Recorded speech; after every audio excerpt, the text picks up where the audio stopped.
All right, good morning. The September 15 Zoning Board of Adjustment meeting of the City of Longview is now called to order. Today's meeting is being conducted by a teleconference to abide by county, state, and federal recommendations to limit in-person gatherings to help slow the spread of the coronavirus. We thank you for your understanding.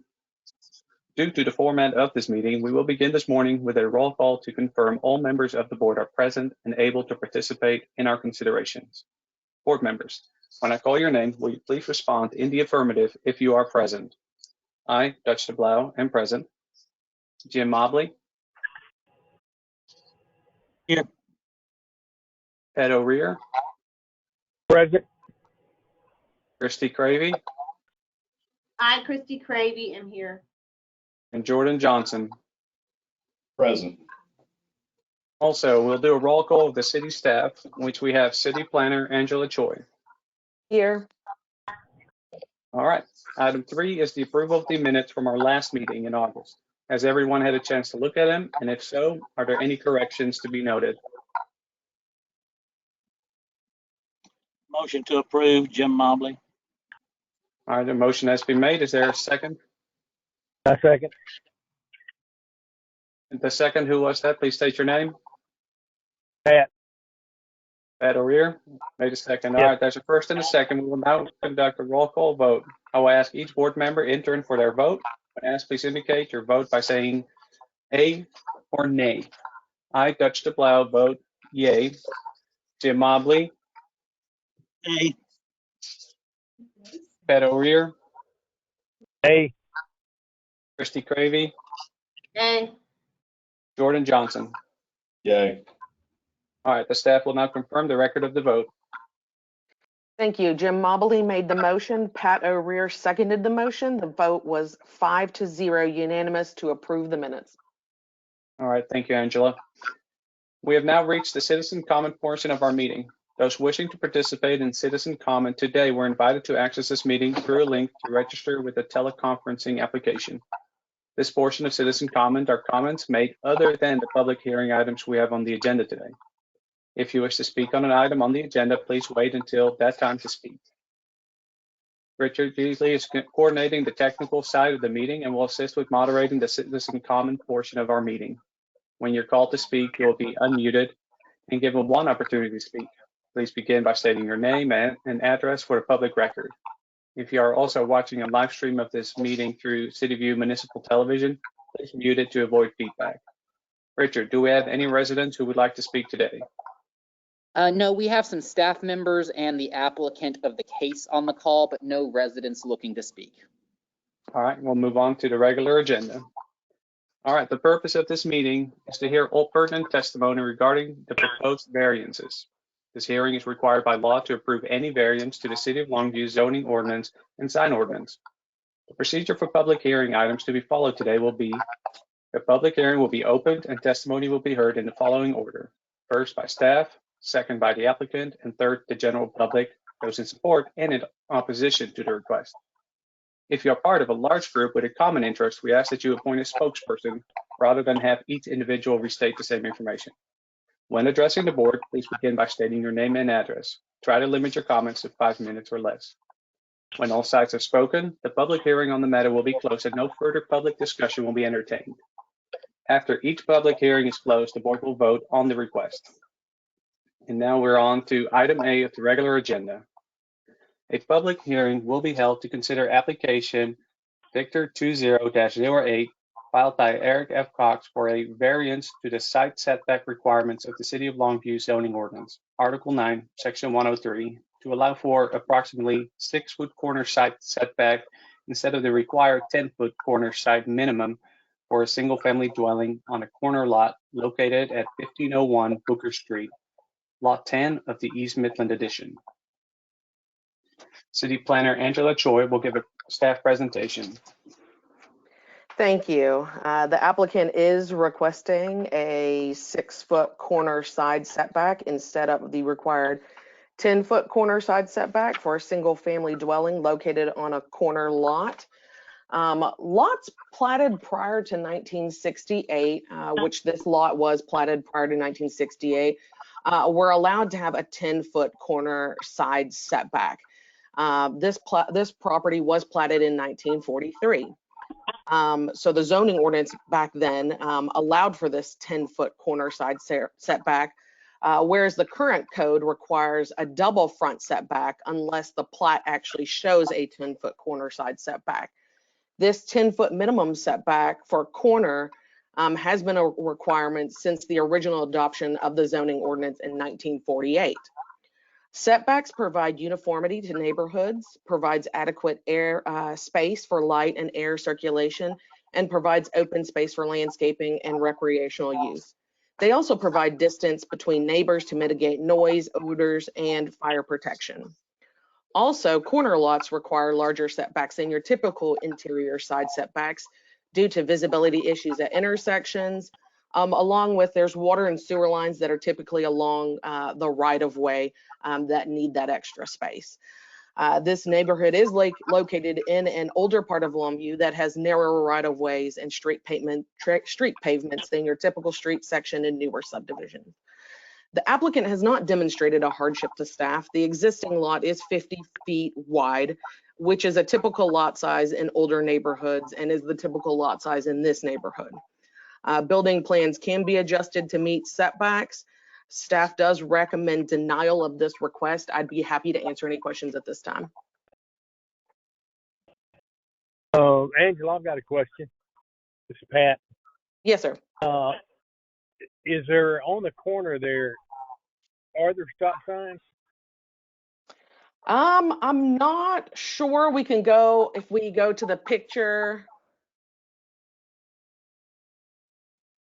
I'm not sure I see any stop signs. I couldn't tell by looking either. Would it affect any movement of utilities? It appears that the utilities are in the right of way, and so we would not have to relocate any of our utilities. But the street section is, like I said in the staff report, that street section is very narrow, narrower than our typical street section.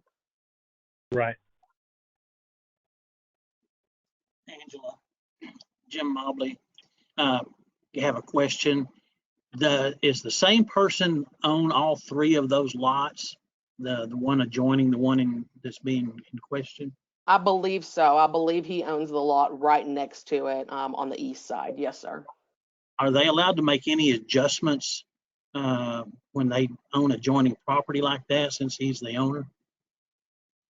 He would have to go as far as like maybe moving the lot line.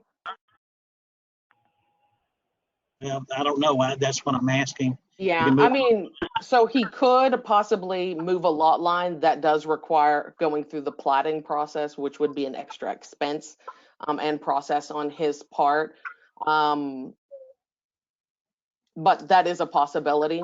Or he could, I mean, he could build on top of both of those lots, build a house right on top of both of those lots.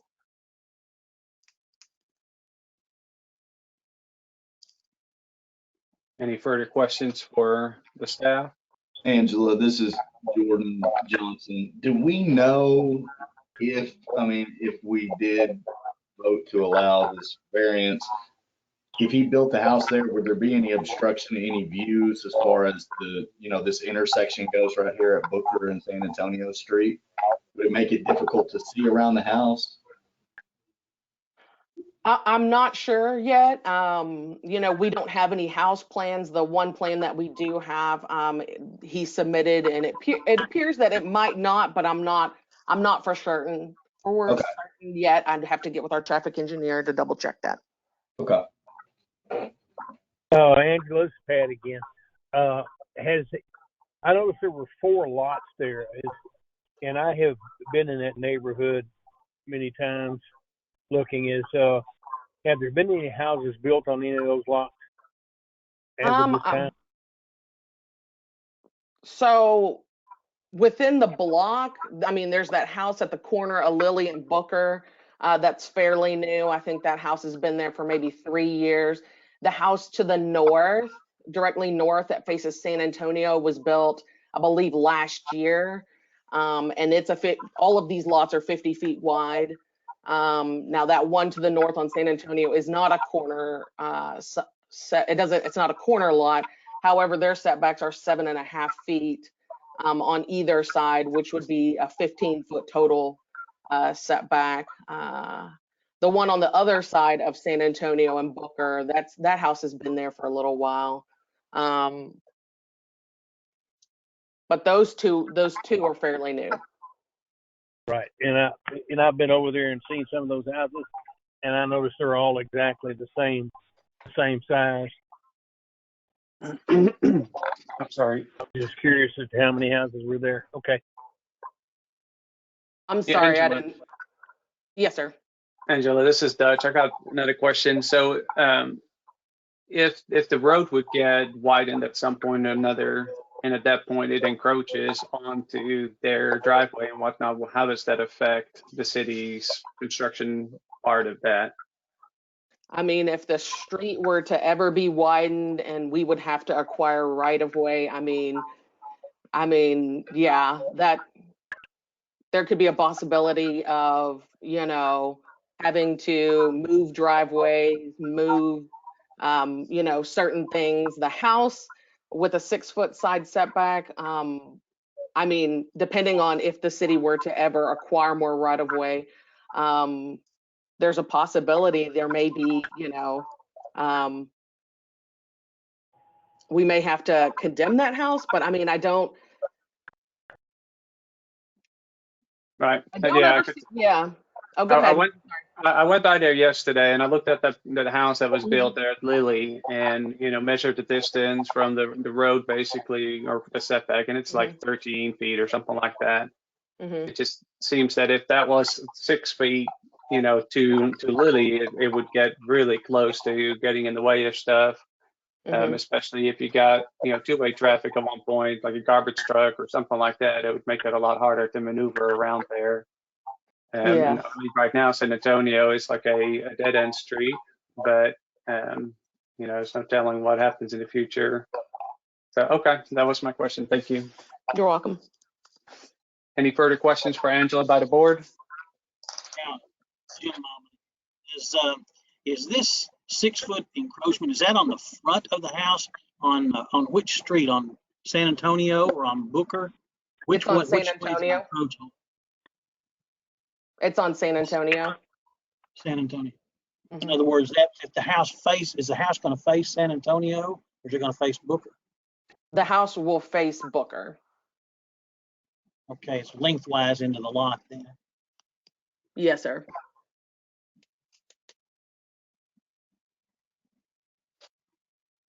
Any further questions for Angela by the board members? Angela, this is Jordan again. Do we know if this house on the corner of Lily and Booker, if there were any variances given to it, or was it built with 10-foot setbacks on it? I take it from Dutch that since he measured it, it was 10 foot. Yes, there were no variances given for that house. I'm not sure what happened. We looked back, and I'm not sure what happened with that one, but there were no variances given to that house on Lily. But it's within the 10-foot setback, correct? The guidelines on that?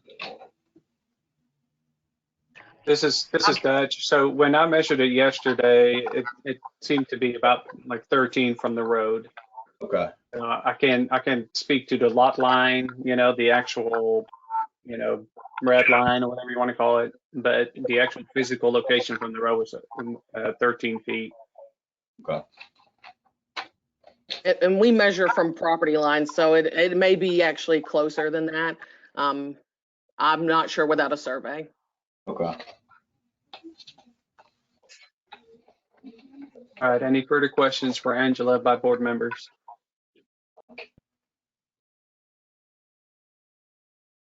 Okay. In that case, we'll move on to the applicant. Is the applicant present, and would he like to speak on the request? The applicant is here. I just unmuted him. He'll have to unmute himself in the software, but he is unmuted by us now, but still self-muted. Let's give him a minute to Yes, my name's Erich F. Cox, and I'm trying to put 3 new houses there. And so as far as us trying to move the lot lines, I wouldn't have any room to do that. And so, there's not a stop sign. I was just trying to answer some of the questions that was asked earlier. There's no stop sign right there on San Antonio and Booker. And, I put in for a new construction at 1505 Booker and 1503.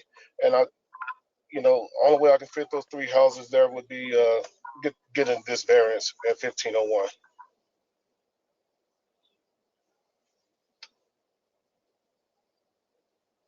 All right, does the board have any questions for the applicant on the item? When asking a question, please state your name for the staff. Mr. Cox, this is Pat over here. These houses you're building, are they all the same size?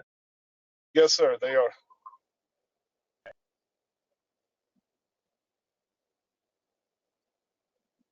Are there any further questions? This is Christy Cravey. Did you build that house, the other house on Booker? No, ma'am, I did not. Thank you. Any further questions for the applicant from the board? Mr. Cox, this is Jordan Johnson. How difficult would it be for you to change the kind of the layout of the house if you were to have to? Would you still be able to put 3 homes there? Would it change totally everything? Would there be a way to maybe shift it to where you could make it work, or not at all? Not at all. Okay.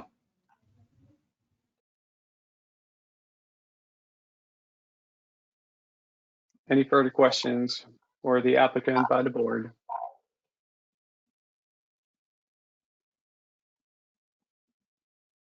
All right, if there's no further questions, I will open the public hearing. Are there any in support of this request? If so, please state your name and address for the staff. There are no residents signed in to give comment one way or the other at this time. Okay, and then obviously there are no people in opposition to the request either. So I'll move on to any additional questions or comments. Anybody that has an unanswered question or has a comment they would like to make.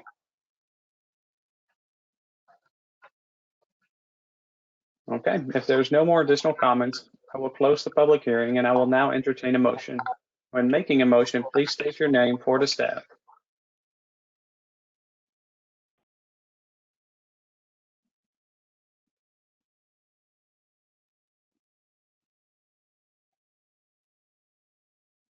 Does anybody want to make a motion? I'm sorry. So Dutch, this is Pat. I'll make a motion to approve. Okay, we have a motion. Is there a second for an approval? Second, Jim Mobley. Jim Mobley. Okay, there's a first and a second. We will now conduct a roll call vote. I will ask each board member in turn for their vote. When asked, please indicate your name by saying A or nay. I, Dutch DeBlau, vote nay. Jim Mobley, Jim Mobley, A. Ed O'Rear, Pat O'Rear votes A. Christy Cravey, Christy Cravey, nay. Jordan Johnson. Jordan Johnson, A. Okay, staff will now confirm the record of the vote. So the vote actually failed. 3-2. Pat O'Rear made the motion to approve. Jim Mobley seconded the motion. The vote was 3-2. For the Zoning Board of Adjustment, you have to have a vote of 4 to approve an item, and so this item has failed. All right, thank you, Angela. All right, please note that it's possible that our next few Zoning Board of Adjustment meetings will need to be conducted by a teleconference just like this one. So please be prepared, and thank you for your attendance today. We are adjourned.